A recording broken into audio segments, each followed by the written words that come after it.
ಯಲಾಪುರ ಪಟ್ಟಣದ ದೇವಿ ಮೈದಾನದ ಜಾತ್ರಾ ಗದ್ದುಗೆಯಲ್ಲಿ ವಿರಾಜಮಾನರಾಗಿರುವ ಗ್ರಾಮ ದೇವಿಯರಿಗೆ ವಿವಿಧ ಸೇವೆಗಳು ಗುರುವಾರದಿಂದ ಆರಂಭವಾಗಿದೆ. ಸಾವಿರಾರು ಭಕ್ತರು ಸರತಿ ಸಾಲಿನಲ್ಲಿ ನಿಂತು ಉಡಿ, ಕುಂಕುಮಾರ್ಚನೆ, ಹಣ್ಣುಕಾಯಿ ಮುಂತಾದ ಸೇವೆಗಳನ್ನು ಸಲ್ಲಿಸಿದರು.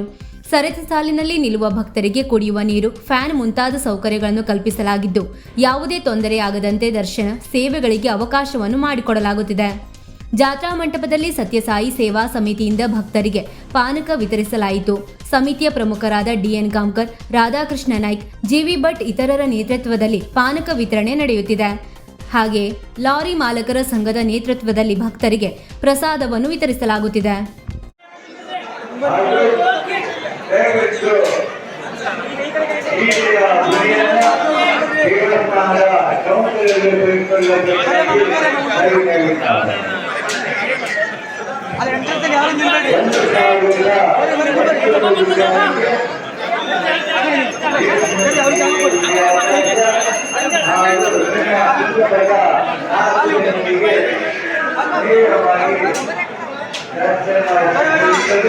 ವೀಕ್ಷಕ ಮಹಾಪ್ರಭುಗಳೇ, ನಮ್ಮ ಚಾನಲ್ ಅನ್ನು ಸಬ್ಸ್ಕ್ರೈಬ್ ಮಾಡಿ, ಶೇರ್ ಮಾಡಿ, ಪ್ರೋತ್ಸಾಹಿಸಿ.